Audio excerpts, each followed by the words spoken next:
Hello everyone, welcome to star IQ के video platform पे आप सभी का बहुत बहुत स्वागत है। आज 27 अक्टूबर और 27 अक्टूबर 2022 के हरियाणा करंट अफेयर इस वीडियो में हम पढ़ने वाले हैं।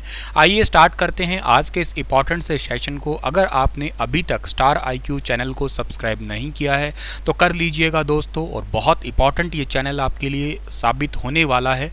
आप लोगों को पूरे 6 घंटे के अंदर ही हरियाणा करंट अफेयर का एक मर्ज वीडियो मैंने दे दिया है। कल रात के सेशन में आप लोगों ने शायद देख लिया होगा उसको। कल रात को 10:15 बजे उस वीडियो को मैंने जो है ना स्टार्ट किया था, तो बहुत इंपॉर्टेंट है। अगर आपने नहीं देखा है तो ज़रूर देख लेना उस वीडियो को आप लोग, और 27 घंटे वाला हरियाणा जीके का वीडियो ज़रूर देख के जाना पेपर से पहले। आइए सेशन को शुरुआत कर देते हैं। सेशन की शुरुआत करें तो कल आपसे एक सवाल पूछा था, उसका सही जवाब क्या होगा कि इनमें से किसको जापान का मैनचेस्टर कहते हैं। ओसाका इसका सही आंसर था। Option number A. जापान की राजधानी क्या है? टोक्यो है। जापान के प्रधानमंत्री का नाम फूमियो किशिदा और करेंसी येन और संसद का नाम डाइट है। केंद्रीय गृह मंत्री 27 अक्टूबर को यानी कि आज ही के दिन किस जिले में 6,600 करोड़ से भी ज़्यादा की परियोजनाएं हैं, विकास परियोजनाओं का लोकार्पण और के साथ शिलान्यास करने वाले हैं? तो ये करने वाले हैं हरियाणा के फरीदाबाद जिले के अंदर। ऑप्शन नंबर ए इस क्वेश्चन का बिल्कुल ठीक रहेगा। केंद्रीय गृह मंत्री का नाम अमित शाह है, याद रखिएगा। 27 अक्टूबर 2022 को फरीदाबाद के अंदर 6600 करोड़ से ज़्यादा की परियोजनाओं का जो है ना वो शिलान्यास और लोकार्पण करेंगे। इसमें मेनली जो होंगी वो हरियाणा ऑर्बिटल रेल कॉरिडोर होगा, जो पलवल से लेके और हरसाना कला के बीच का है। और इसके अलावा जो है ना वो रोहतक एलिवेटेड रेल पथ होगा, जो कि रोहतक गोहाना पानीपत खंड और मेनली रोहतक के लिए वैल्यूबल है। रेल कोच नवीनीकरण कारखाना है एक नया, जो बड़ी सोनीपत के लिए है। और इसके अलावा हरियाणा पुलिस आवासीय परिसर है, जो कि भौंडसी के अंदर बनने वाला है। ये याद रखिएगा। इसमें मुख्य अतिथि जो है ना वो होने वाले हैं अमित शाह जी, जो कि केंद्रीय गृह मंत्री है। अध्यक्षता हरियाणा के सीएम साहब करेंगे और इसके अलावा केंद्रीय रेल मंत्री अश्विनी वैष्णव भी होंगे। और क्या उद्घाटन करेंगे कल की वीडियो के अंदर मैं आपको ज़रूर शेयर कर दूंगा एक बार दोबारा से। फरीदाबाद के लिए आप लोगों को ये भी याद रखना है, रिसेंटली 24 अगस्त के दिन ही 24 अगस्त 2022 के दिन ही प्रधानमंत्री नरेंद्र मोदी ने हमारे एशिया का सबसे बड़ा हॉस्पिटल अमृता देवी हॉस्पिटल का भी उद्घाटन किया था, जिसमें 2600 बेड है। एक्चुअली 560 बेड के साथ उद्घाटन तो कर दिया, लेकिन आने वाले टाइम में 2600 बेड उसमें हो जाएंगे। 534 क्रिटिकल केयर यूनिट, 81 टाइप की मेडिकल फैसिलिटीज़ और 64 ऑपरेशन थिएटर, 800 से ज़्यादा डॉक्टर की टीम, 6000 करोड़ उसके ऊपर लगने वाले हैं। तो ये याद रहना चाहिए आपको। और फरीदाबाद के अंदर थोड़े दिन पहले सूरजकुंड मेला भी तो लगा ही था, आपको वो भी शायद याद रहा ही होगा। 19 मार्च से लेकर 4 अप्रैल के बीच में था। उज्बेकिस्तान पार्टनर नेशन था और जम्मू कश्मीर पार्टनर स्टेट या यूटी कहिएगा। 35वां सूरजकुंड मेला था ये। हरियाणा सरकार वर्तमान पर इनमें से किस योजना पे काम कर रही है? तो वर्तमान में जो है ना हरियाणा सरकार इनमें से काम कर रही है 5S योजना पे। ऑप्शन नंबर सी जो है इस सवाल का बिल्कुल ठीक रहेगा। 5S का मतलब एक है शिक्षा, एक है स्वास्थ्य, एक है सुरक्षा, एक है स्वावलंबन और एक है स्वाभिमान। इन पे काम कर रही है लगातार। एजुकेशन को, हेल्थ को, सिक्योरिटी को, सेल्फ डिपेंडेंसी को और खुद के स्वाभिमान को बढ़ावा देने के लिए हरियाणा सरकार काम कर रही है। हरियाणा सरकार के 8 साल पूरे हो गए हैं कल ही के दिन में, और हरियाणा सरकार ने पिछले 8 सालों में 3C के ऊपर काम किया। 3C का मतलब क्या है? इसका एक C का मतलब करप्शन है, एक है कास्ट, एक है क्राइम। इनको जो है ना कम करने की कोशिश किया हरियाणा सरकार ने। हरियाणा में अब किस जानवर को पालने के लिए लाइसेंस लेना होगा? आज जो है ना ये बहुत इंपॉर्टेंट क्वेश्चन है। वैसे तो एक बार पढ़ने में तो मुझे लगा था कि क्या ही क्वेश्चन बनेगा, लेकिन जब मैंने इसको थोड़ा ज़्यादा पढ़ा तो मुझे लगा कि ये तो बहुत इंपॉर्टेंट है और ये कल के दिन की पूरी हाईलाइट थी ये। अब अगर आप लोग कुत्ता पालते हो तो आपको लाइसेंस लेना पड़ेगा। एक से ज़्यादा कुत्ता आप लोग नहीं पाल सकते हो। एक मकान मालिक सिर्फ एक ही कुत्ता रख सकता है। कुत्ते को सार्वजनिक स्थान पे ले जाने से पहले कुत्ते के भी मास्क मुखौटा लगाना जरूरी है, ताकि वो किसी को काट ना जाए। यहाँ से एक वेरी इंपॉर्टेंट क्वेश्चन है जो HSSC अक्सर ऐसे सवाल पूछता है, कुत्ते का वैज्ञानिक नाम, और इसका वैज्ञानिक नाम है कैनिस ल्यूपस फैमिलियरिस। ये याद रखना, ऐसे कुत्ते बिल्ली के पूछती रहती है HSSC कई बार, तो ये थोड़ा इंपॉर्टेंट होगा, कैनिस ल्यूपस फैमिलियरिस, ठीक है।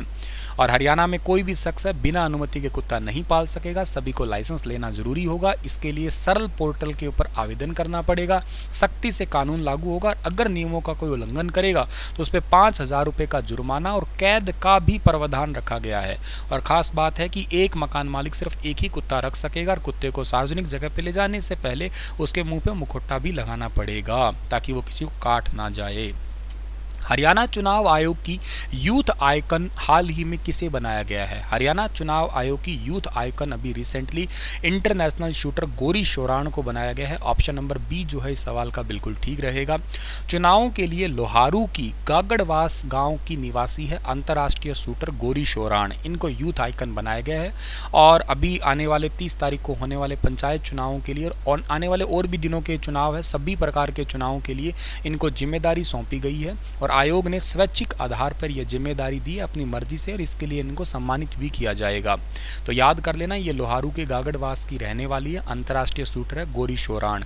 इनके पिता का नाम जगदीप शोराण है जो कि खुद एक IAS अधिकारी, और इनके दादा जो अभी तो दुनिया में नहीं है, स्वर्गवासी हो चुके हैं, नाम है चौधरी बहादुर सिंह। लेकिन बहादुर सिंह शोराण हरियाणा के पूर्व शिक्षा मंत्री के पद पे भी रह चुके हैं।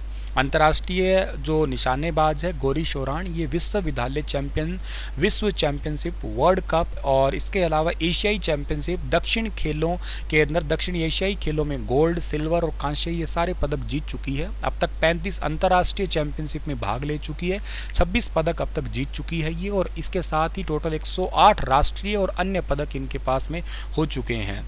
बेंगलुरु में खेलो इंडिया यूनिवर्सिटी गेम में भी इन्होंने गोल्ड मेडल जीता था। गौरी शोराण साल 2018 से राष्ट्रीय स्वास्थ्य मिशन भारत सरकार की ब्रांड एम्बेसडर है, वेरी इंपॉर्टेंट, और इसकी उपलब्धियों के चलते ही देश की महिला शूटिंग टीम में टॉप लिस्ट में है। कोरोना महामारी में जो है ना रिपब्लिक ऑफ घाना की ओर से इन्हें ऑनलाइन अवार्ड भी दिया था। मैंने एक क्वेश्चन पढ़ाया भी था 2020 के, अगर आप रेगुलरली करंट अफेयर फॉलो करते हैं तो मैंने एक क्वेश्चन पढ़ाया था। और ये अवार्ड नई दिल्ली में घाना के उच्चायुक्त माइकल ऑके के द्वारा जो है ना इनको ऑनलाइन दिया गया था। इन्होंने कहा है गौरी शोराण ने कि सभी को मतदान बढ़ चढ़ कर करना चाहिए, कोई भी प्रकार का काम हो उसमें युवाओं की भागीदारी तो बहुत इंपॉर्टेंट होती है, इसलिए युवाओं को मतदान में जो है ना वो बहुत अच्छे से हिस्सा लेना। जो पहली बार वोट कर रहे हैं वो तो बहुत ज़रूरी है कि वोट करें, क्योंकि उन्हीं से ही जाति धर्म से ऊपर उठ के निष्पक्ष मतदान करें, जिससे जो है ना क्या खुद का मनचाहा प्रतिनिधि वो चुन पाएँ। तो ये चीज़ें आपको याद रख लेनी है। नेक्स्ट आपका जो क्वेश्चन है, और एक बात और याद रखना, गौरी शोराण अंतर्राष्ट्रीय महिला क्लब की ब्रांड एम्बेसडर भी रह चुकी है, राष्ट्रीय बाल स्वास्थ्य कार्यक्रम की भी ब्रांड एम्बेसडर रह चुकी है ये। हरियाणा के कुशल युवाओं के लिए विदेश में रोजगार पाने के लिए हाल ही में मुख्यमंत्री ने कौन सा पोर्टल लॉन्च किया है? तो मुख्यमंत्री ने ओवरसीज सेल जो है ना इसको लॉन्च किया है हरियाणा के कुशल युवाओं के लिए विदेश में रोजगार के लिए। हरियाणा सरकार और श्री विश्वकर्मा कौशल विश्वविद्यालय विदेश में नौकरी पाने के इच्छुक के लिए ये एक overseas placement opportunity for skill youth of Haryana उनके लिए स्टार्ट किया है। इसके लिए रजिस्ट्रेशन के लिए एक पोर्टल स्टार्ट कर दिया है स्किल यूनिवर्सिटी के द्वारा। यहाँ इस यूनिवर्सिटी में स्किल ट्रेनिंग प्रोग्राम करवाया जाएगा और उसी के आधार पे ही जो है ना वो विदेशों के अंदर रोजगार प्राप्त कर सकेंगे। ठीक है, तो ये याद रखना, और इसके लिए 30 नवंबर 2022 तक के लिए रजिस्ट्रेशन रखा है। और आपको श्री विश्वकर्मा स्किल यूनिवर्सिटी के बारे में पता होना चाहिए। ये पलवल के दूधोला में है और ये गवर्नमेंट ऑफ हरियाणा ही इसकी फाउंडर है।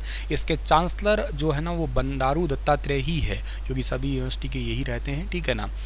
और आप लोगों को एक क्वेश्चन दे के जा रहा हूं जिसका आंसर आपको ज़रूर देना होगा कि हरियाणा के किस जिले के गांव देवसर में मां भगवती का प्राचीन मंदिर है?